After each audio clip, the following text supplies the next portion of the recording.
We begin the news in South Nigeria, where the governor of Delta State, Sheriff Oborevwori, has expressed outrage over the brutal attack on military personnel in Okuama community. In a strongly worded statement, Governor Oborevwori condemned the killings, calling them unprovoked and alien to the culture of Deltans. The governor extended his deepest condolences to the families of the slain soldiers, the Nigerian Army, and the armed forces as a whole. He vowed that the state government would take all necessary steps to apprehend the perpetrators and ensure they face justice. The governor urged Delta residents to remain calm and law-abiding, assuring them that the state will continue to prioritize the safety and security of its citizens. Still in Delta State, a spree of killings has ensued between Okuama and Okoloba communities, both in Delta State, South Nigeria, leaving in its trail death of numbers of civilians and military personnel. The commanding officer, 2 majors, and 13 soldiers have been reportedly killed by errant youths who are at loggerheads with one another over land dispute in 2 warring communities. The Vice President General of the Okuama community, David Akata, has accused the Nigerian Army of invasion of the community, saying that the unknown gunmen who turned out to be Nigerian Army shot sporadically at anyone in sight, leaving 3 indigents dead and leaving several others injured. It is disclosed that his community recorded 3 casualties, with many others injured and houses set ablaze as the armed men in military uniforms wreaked havoc in Okuama community from a speedboat. We wake up to meet a gunboat in our community. They invaded the community and everybody. My community, Okuama. They invaded the community, Okuama, and everybody ran into the bush. And in the process, they wound some of our people. They wound some of our people by shooting them, and some were killed in the process. The number have not been able to find out till today. And our people, all the people have gone out of the town. Only for us to wake up this morning, we saw another group of gunboats from nowhere, either from Pamadi or from Wari, they came from to put fire in our village. So everybody now have also left the village. They are calling on the federal government to come to our aid right now. International community to come down. President Bola Tinubu, and we are begging you people, the state government, we are begging you people to come to our. Meanwhile, Nigeria's Chief of Defense Staff, Christopher Musa, has ordered a probe into the tragic killing of 4 senior officers and 12 soldiers in Delta State. Sources say the slain military personnel responded to a distress call after the communal crisis between Okuama and Okoloba communities, both in Delta State, before they were killed on Thursday, March 14th. Confirming the incident in a statement on Saturday, the acting director of Defense Information, Brigadier General Tukur Gusa, said the victims were surrounded by some community youths when troops of 181 amphibious battalion were on a peace mission at the Bumadi local government area of the state. The defense spokesman said the incident has been reported to the Delta State government, adding that the CDS has also directed that the culprits be unmasked. According to him, some suspects have been arrested in connection with the incident. And also still in Niger Delta, but away from that, some communities have called on the federal government to act against companies to clean up the areas polluted in the communities due to their oil exploration over the years. News Central Ni Omoni tells us more. Shell is considering leaving the oil-rich Niger Delta region of Nigeria. However, communities like the town of Ogale in Rivers State want Shell to address environmental issues before exiting. I'm appealing to the wonderful shareholders of Shell all over the world. Shell sold its onshore assets in Nigeria to a consortium. Over the years, oil spills from theft, vandalism, and operations have resulted in significant costs for Shell related to repairs and legal cases. Residents in Bayelsa State say the decades of oil exploration have damaged farms and rivers. Nobody's growing any crops around there. There used to be farms around there. So the oil spill affected the host community in a way that we are yet to recover from. These things has also caused the underground water in Ogali to be damaged because they are no longer using this thing again. So the underground water has spoiled. Environmental groups are urging Nigerian authorities to ensure Shell safely dismantles old infrastructure or pays for its removal before leaving.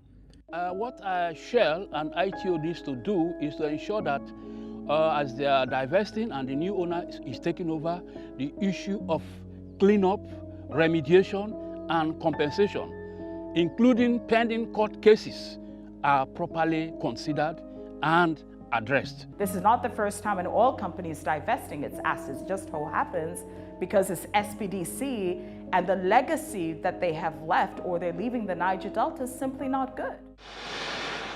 Shell has long maintained that most spills are due to oil theft and interference with pipelines. When announcing the $2.4 billion sale, Shell stated that responsibilities for addressing liabilities would transfer to Renaissance, the buying consortium. While the Nigerian government has indicated it will not block the Shell deal, the head of the Nigerian Upstream Regulatory Commission said oil majors must demonstrate compliance with the commissioning rules before approval to exit. However, the regulator did not name Shell and declined to comment on compliance by Shell or other companies. In Lagos for News Central, Ni Omoni. We turn our focus now to northern Nigeria, where the Africa Youth Development Foundation has condemned the kidnapping of over 200 school children from Kuriga in Kaduna State, including another 15 from Sokoto State. The foundation also expressed worry over the frequent adoption of children from schools in the country, saying they are eroding the gains made in the nation's educational sector. Idom Joseph reports. The kidnapping of over 280 school pupils in the Kuriga area of Kaduna State is the largest school abduction case in Nigeria. The incident, which occurred in Kaduna and Sokoto, represents the 17th attack on schools within a decade, which has raised concern of stakeholders. They said this is increasing the number of out-of-school children in the country and eroding the gains made in the educational sector. Education is a building block of every society and a fundamental human right, as uneducated children can become willing tools in the hands of criminal and terrorist groups now and even in future. With the whereabouts of the kidnapped children yet to be determined, many Nigerians say they want their rescue as quick as possible. We cannot allow this to become another Chibok situation. AYGF calls upon all key stakeholders, both nationally and internationally, to intervene and secure the safe return of the kidnapped children. We appeal to the security agencies to do everything possible, including the government of Kaduna State, to do everything possible to rescue and bring back these young ones and their teachers. Stakeholders also urged the government to take steps in addressing the root causes of kidnapping in Nigerian schools. AYGF advocates for increased resources and support for vulnerable communities like Chikum, after targeted by kidnappers, as well as every community where schools exist in Nigeria. Revamping the Safe School initiative. The government must revisit its commitment to this initiative. They are calling on government to live up to its responsibilities and ensure kidnapping becomes a thing of the past. In Abuja for News Central, I am Idong Joseph. Nigeria's Minister of State for Education has called for concerted efforts aimed at ending social vices among students.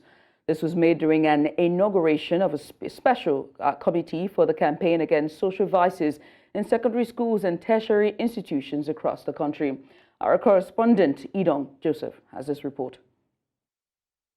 Studies have shown that some Nigerian students on campuses and in secondary schools exhibit different behaviors which do not only affect their performance, but also hinders the social growth and stability of the nation. Social vices such as substance abuse, cybercrime, cultism, rape, prostitution and sexual harassment among others present great concerns to parents, government and the society. Vices are debasing in character. They debase your morality, debase your future, debase everything that can identify you as a human. These vices cast a shadow over the brilliant and vibrant environment of our tertiary institution and hinder the development of our future leaders. To help address and mitigate the effects of social vices on Nigeria's educational system, the federal government recently inaugurated a special committee for this purpose. To the esteemed members of this committee, the weight of responsibility you carry is significant. Some of the terms of reference of the committee include combat social biases among Nigerian students through comprehensive and collaborative approach. Also to raise awareness in promoting positive values and provide support to students. The task before us is monumental, yet the potential impact of the future of our young generation and our nation is indeed transformative. Expressing concern over the prevalence of social vices among youths, Nigeria's Minister of State for Education called for a review of student certification process. The core values upon which we award our degree need to be looked critically and see how we can strengthen it. Basically, knowledge and character. But as of today, in the ministry, we are saying also skill has to be a component of it.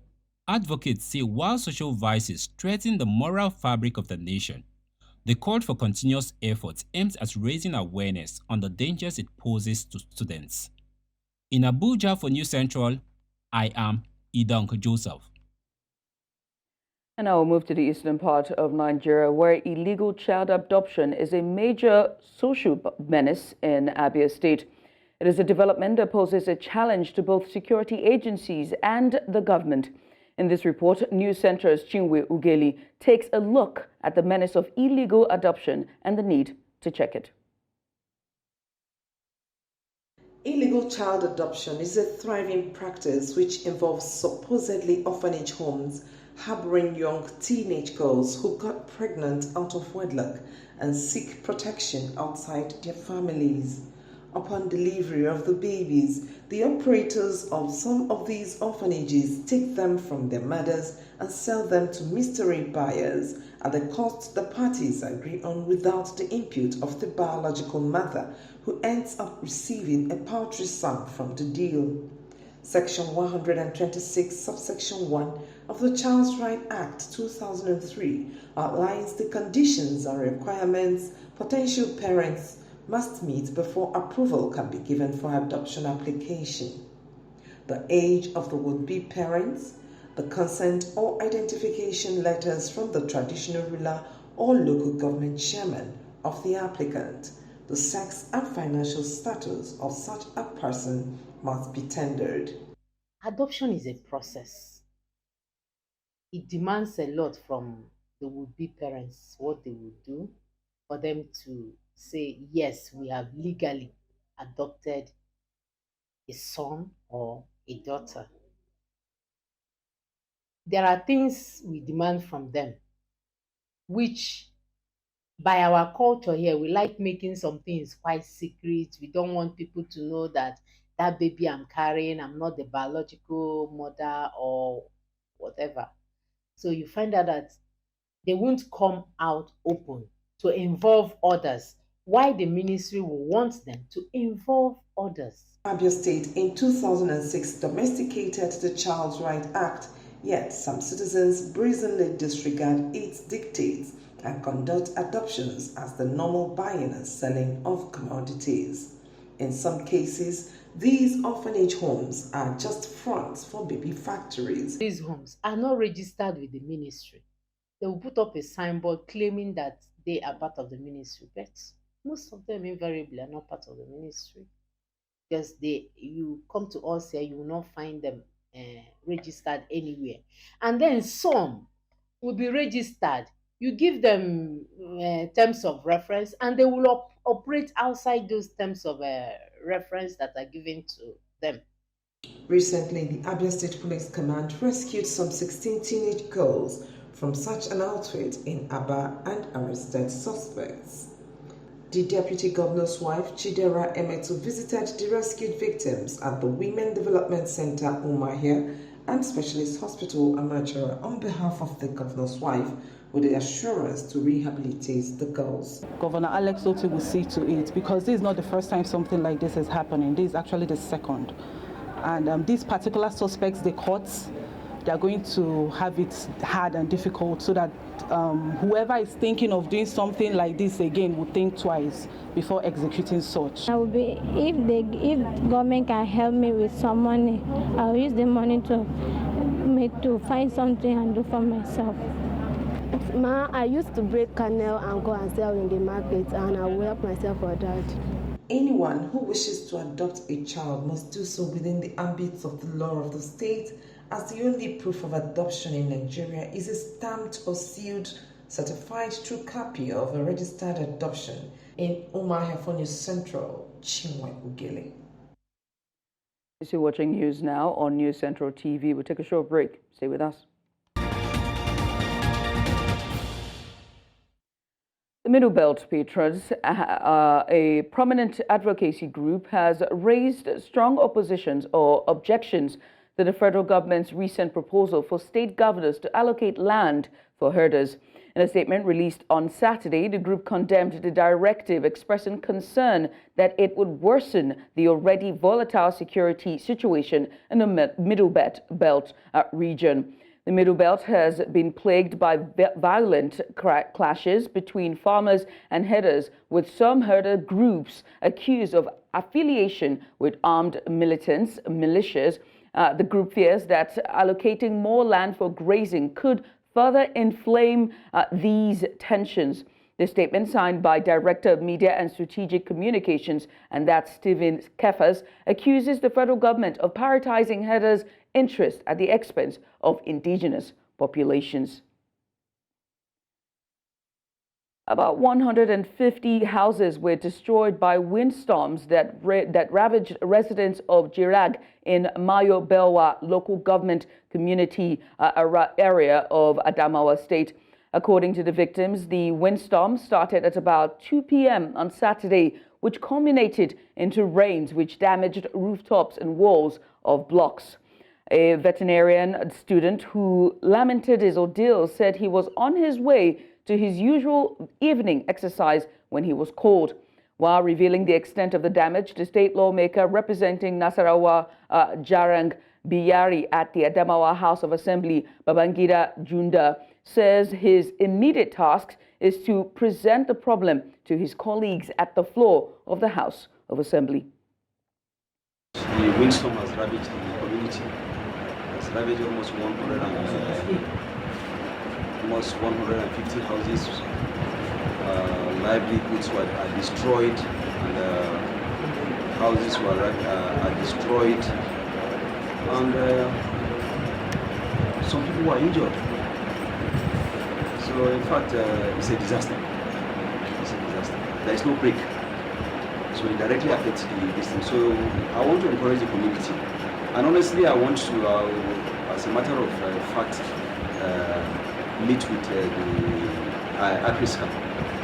I want to meet with the coordinator of ACRISCA to be able to see how we can be able to come into the community and then see how we can partner with the community to bring about afforestation, so that we can have trees that can serve as windbreaks, so that we don't have. And to health matters, over 240 clinicians, including medical doctors, nurses, midwives, and community health extension workers, have undergone intensive training on basic mental health care in Borno, Adamawa, and Yobe states. This initiative by the World Health Organization and European Union aims to equip frontline healthcare workers with the necessary skills to effectively manage mental health issues among meningitis patients and prevent further casualties. News Central's Umaru Kiriwa completes this report. 27 reported deaths attributed to meningitis in Nigeria's Yobe state alone in recent weeks. This joint effort underscores the urgent need for coordinated action to curb the outbreak and safeguard public health in the Northeast region. Mental health and psychosocial support is one of the pillars of response for the cerebrospinal meningitis. And I believe this particular group of clinicians that are trained will also be able to provide basic psychosocial counseling to, of course, some of the family that have lost their loved ones in the event of the CSM outbreak. In the face of the deadly outbreak, it is important to ensure that clinicians are able to provide holistic care, taking into consideration not only the physical symptoms, but also the mental health implications. It is a big challenge in the whole world, more especially here in Nigeria, as we are going into this hard situation. Because you see a lot of people, they cannot even have 3 square meals. It affects them psychologically. So when I'm talking of the causes, there is heredity. Drugs and alcohol can equally bring about mental disorder. Stress can bring about mental disorder. The selected healthcare workers in Borno, Adamawa, and Yobe State were equipped with how to handle the challenges posed by mental health, among others. I believe the participants will be better equipped and skilled to be able to early identify mental health disorders that I've mentioned, provide basic or initial care to the patient, and of course be able to early refer to secondary health care. This joint initiative by the WHO and EU is just a step in the wider effort to manage mental health related cases. The training program aims to not only equip healthcare workers with the prerequisite skills to provide immediate care, but also to build resilience within the affected communities. In Yobe State for News Central, Umaru Kirawa.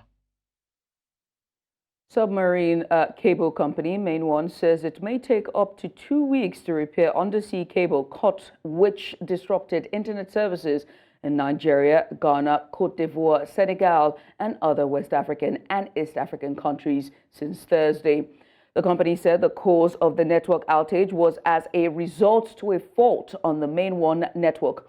Preliminary findings and further investigations revealed that the fault occurred due to an external incident that resulted in a cut on the submarine cable system in the Atlantic Ocean offshore Cote d'Ivoire along the coast of West Africa.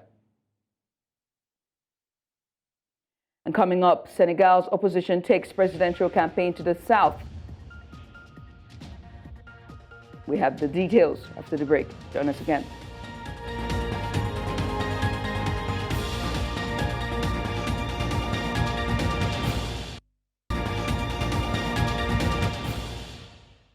Hey, welcome back. We continue this bulletin. In Senegal, in the lead up to the country's presidential elections, the charismatic opposition leader, Ousmane Sonko, and his coalition's chosen candidate, and that's Bassirou Diomaye Faye, made a grand entrance in the southern region of the country on Saturday, arousing passion among supporters. Hundreds of supporters gathered to support or welcome Ousmane Sonko and Faye as they embarked on their campaign journey in the vibrant Casamance region.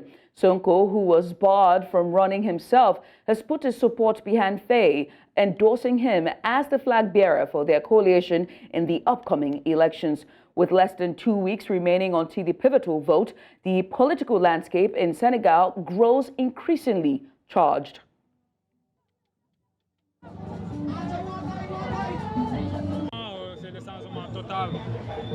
Ce qui doit avoir à Dakar, ça doit avoir à Thiès. Ce qui doit avoir à Thiès, ça doit avoir ici au Ziguinchor.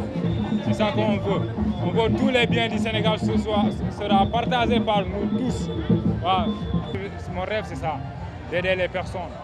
Et pour aider les personnes, tu dois travailler pour ça. Et s'il n'y a pas le travail, tu ne peux pas aider personne. Et c'est pour cela que je suis là pour aider Ousmane Sonko. S'il change le pays, je pourrai être l'homme que je rêve d'être.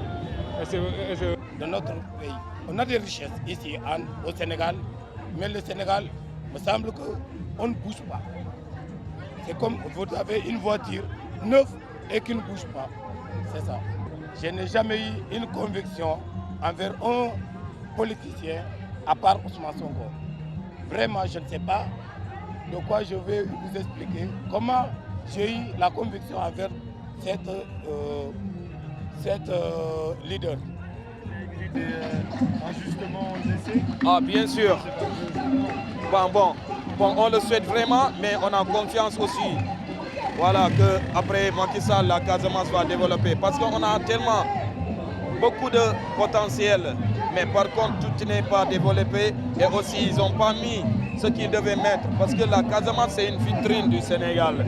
C'est comme si tu nous parles de Maroc, de Cap-Vert. Mais par contre, il n'y a pas un potentiel qu'ils ont mis dedans pour investir la Casamance. Mais la Casamance seulement... Still with the presidential elections upcoming in Senegal, the leading opposition figure, that's Ousmane Sonko, says the upcoming election will not be a war. He made this known on Friday during a news conference a day after being freed from prison. Sonko reiterated support for his coalition presidential candidate, Faye, also released from prison last Thursday, as two met journalists. On se trompe de combat. Macky Sall keroog bi mu ne man nekkatuma candidat dañu pare du suñu adversaire waaye am na lu gën a garaaw fuuf mooy candidat wu Macky Sall Amadou Ba bu yàlla ñàkkee bëgg Sénégal dëgg rek la ko jox Amadou wallaahi yéen xam leen Amadou Sénégalais question bi ñu waroon posé wu rek mooy simple fonctionnaire nu mu mën a yor alal gi yépp loolu rek jar na bañ a voter kooku. bañ ma ne il faut ñu reporter élection bi ndax yow ak diw il faut ngeen bokk ma leen sama bokkub élection mënul justifier report élection. Mais l'expérience de Amadou Ba, personnellement j'en veux pas.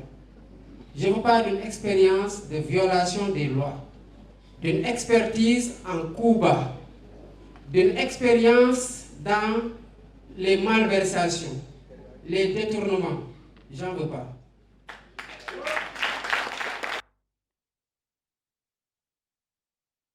Earlier, foreign policy analyst Bolu Michael B. joined us on the news and gave us an expert's view on this.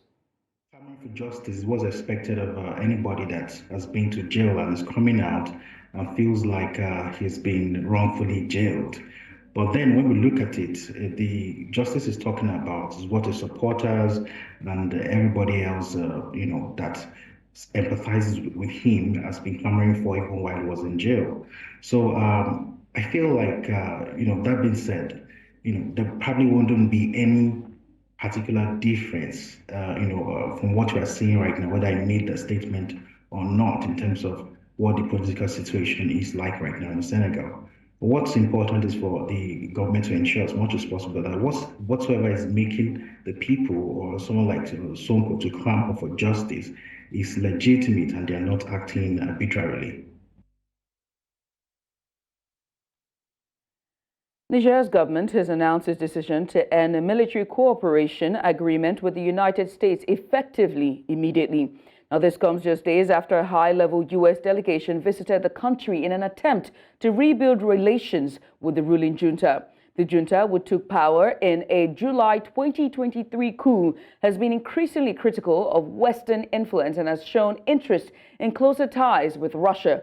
The U.S. State Department acknowledged the move but expressed concern about the junta's direction. Now, while the U.S. maintains roughly 1,000 troops stationed at a drone base in Niger, their operations have been restricted since the coup. This latest development further strains relations between the two countries. And in northern Africa, a major fire in Cairo has destroyed one of the Arab world's most prestigious and oldest film production houses founded 80 years ago. Flames overtook the Alhambra studio in Cairo's Giza district, burning everything inside and spreading to 3 surrounding buildings, which were evacuated before the blaze reached them. Residents of the neighboring buildings were still asleep, or rather sleeping on the ground in the nearby streets at dawn on Saturday. Security sources said there were no deaths, though some people suffering from smoke inhalation were treated at the scene. The cause of the fire is still unknown, and firefighters needed more than 6 hours to extinguish the fire. جايب اخر دور خالص هنا اهو وبعد كده ابتدت تخش يمين ناحيه الشجر والشجر كل ده ولع لغايه ما الاسعاف جت المطافي نزلوا كل ده تاني. هو ده استوديو تصوير الناس بتصور فيه مسلسلات في رمضان وافلام بيبقى في حركه في المكان جوه على طول الوقت فهو ما حدش يعرف ايه اللي حصل. You're watching news now on News Central TV. Still ahead, Caracas residents expressed divergent views over Venezuela's elections. Find out more after the break.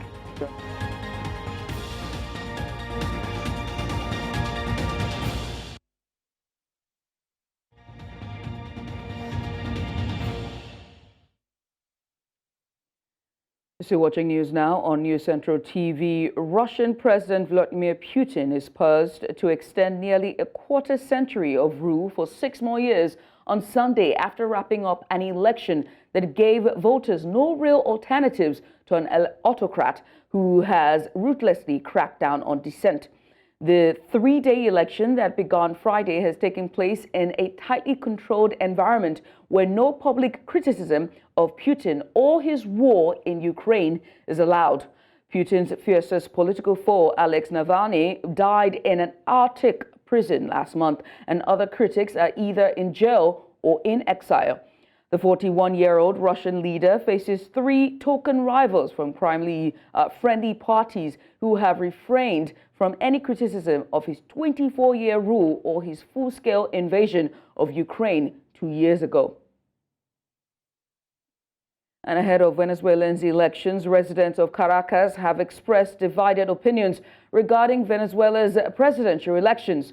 President Nicolás Maduro will seek a 3rd term in July 28th elections after 11 years in office marked by sanctions, economic collapse, and accusations of widespread repression.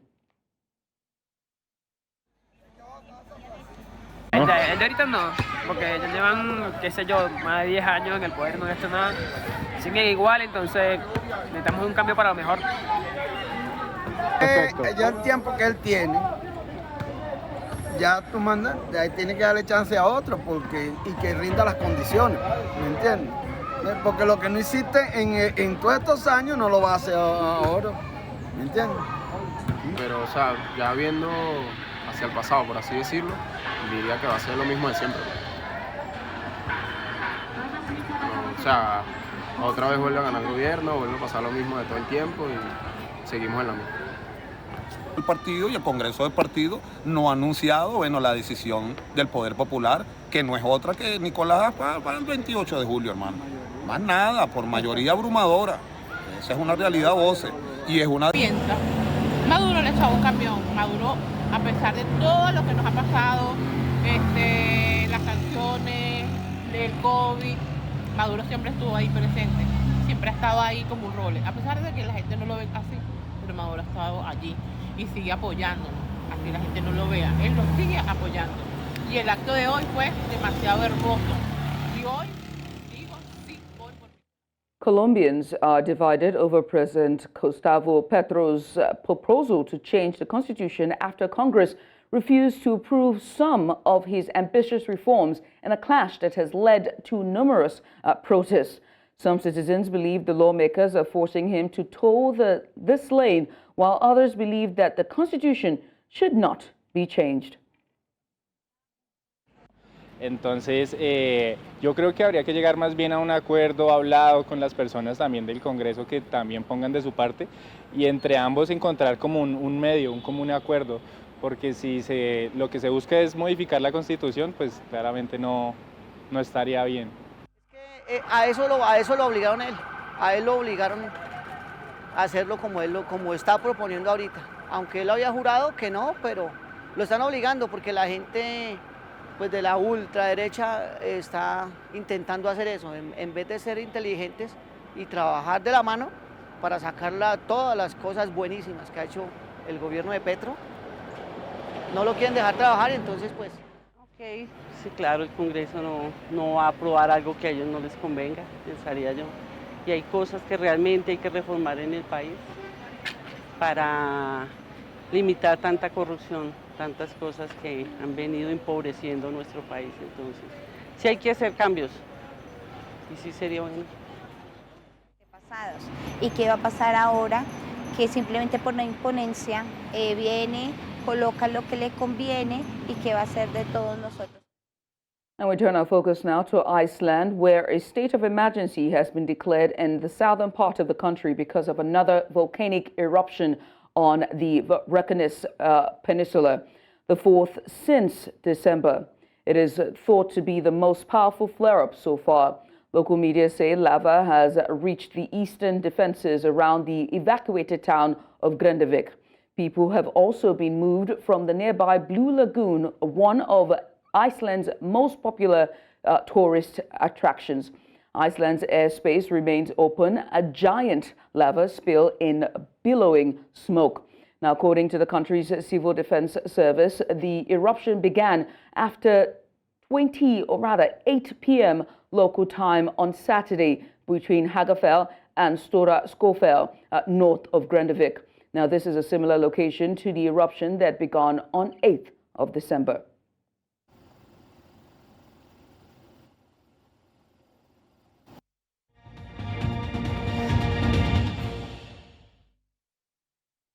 And for business, let's join our business decks for today's business news.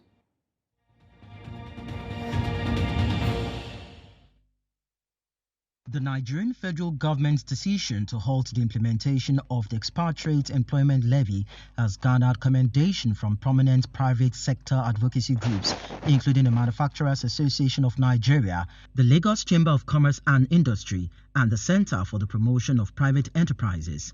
The move is praised for addressing widespread concerns within the business community and reassuring international partners of Nigeria's commitment to fostering a favorable business environment. Stakeholders appreciate the government's responsiveness to public feedback and anticipate improved relations between the government and the private sector, potentially enhancing investor confidence and facilitating smoother business operations. The Kenyan Treasury is urging financial sector regulators in the country to enhance revenue collections to offset the budget funding shortfall for the 2022-2023 fiscal year. Principal Secretary Chris Kiptoo met with CEOs from the Insurance Regulatory Authority, Capital Markets Authority, and Retirement Benefits Authority to discuss strategies for increasing government revenue. These regulators annually collect substantial sums through levies, license fees, and fines, resulting in significant surpluses remitted to the Treasury. For instance, the Insurance Regulatory Authority collected 2.3 billion Kenyan shillings in premium levy, exceeding the required remittance of 1.1 billion Kenyan shillings. This initiative comes amid a decline in transfers from other government agencies, exacerbating budgetary challenges for the fiscal year. We also tell you that the Kenyan National Treasury is contemplating imposing a 16% value-added tax on bread and milk to bolster revenue collections. Treasury Cabinet Secretary Professor Njuguna Odongo argues that the current zero-rated VAT structure fails to adequately assist targeted poor households and primarily benefits the middle class. Zero-rated goods like bread and milk are typically essential items exempted from VAT to make them more accessible to lower-income consumers. Additionally, the Kenya Revenue Authority recently introduced eTIMS Lite to streamline tax compliance in the informal sector, rescinding exemptions for small businesses with turnovers below 5 million Kenyan shillings, that's about $36,363, from invoicing requirements. JP Morgan Chase & Co.'s global head of commodities research predicts gold to reach $2,500 per ounce this year, citing market enthusiasm and potential Federal Reserve policy shifts. Natasha Kaneva highlighted the importance of continued moderation in inflation and job numbers, along with confirmation of Fed rate cuts. The Fed's anticipated move towards looser monetary policy is expected to bolster gold's allure against yield-bearing assets like bonds. Policymakers emphasize the need for evidence of inflation nearing its 2% target before considering interest rate reductions, underpinning gold's potential surge amid economic uncertainty.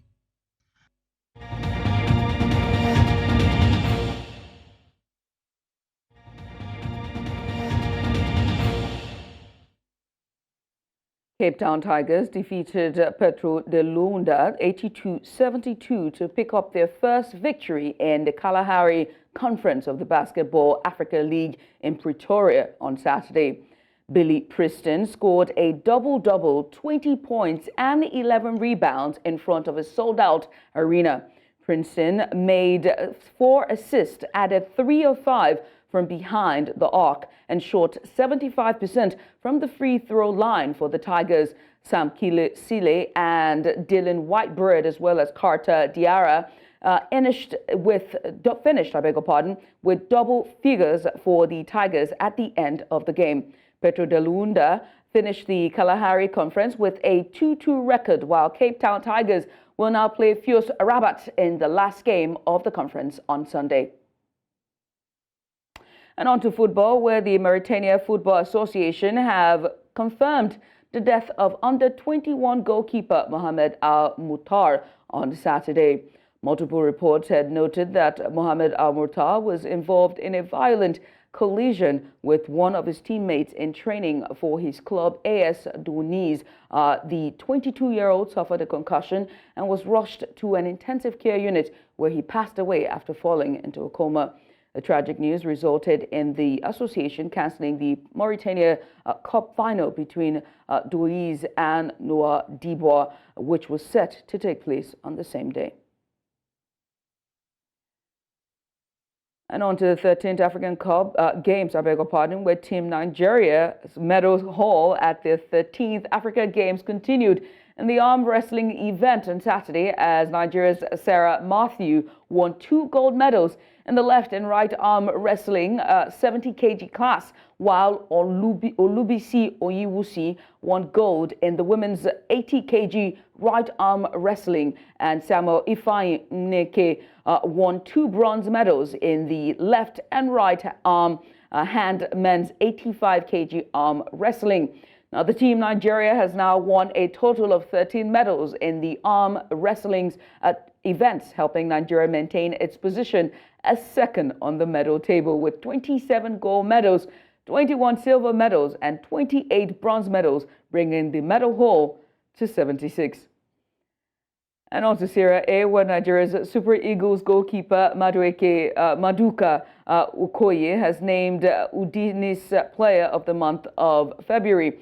Now, Okoye played 4 Serie A games and helped his side to 2 wins, a draw, and 1 defeat. He also kept 2 clean sheets against Musa and Juventus, a game he made 6 saves while conceding twice in Udine's 2-0 loss to Genoa. Now, Okoye says his move to the club last summer has kept 3 clean sheets, conceding 18 goals in 13 Serie A appearances for his Italian side this season. Now, it's nice to see Nigerians doing well, but that's all at this hour. But before we go, let's take another look at some of the major stories. Governor Oborevwori condemns brutal killing of soldiers in Delta State as tensions remain high. The Niger junta severs military ties with the U.S. And Senegal's leader Ousmane Sonko opposition takes presidential campaign to the country's south. Now remember that you can send your eyewitness reports to the WhatsApp number on the screen. Make sure to follow us on social media. We're at News Central TV. You can also watch News Central live on DSTV channel 422, StarTimes channel 274, Avo TV, and we stream live on YouTube. Many thanks for watching. I'm Judith at TV.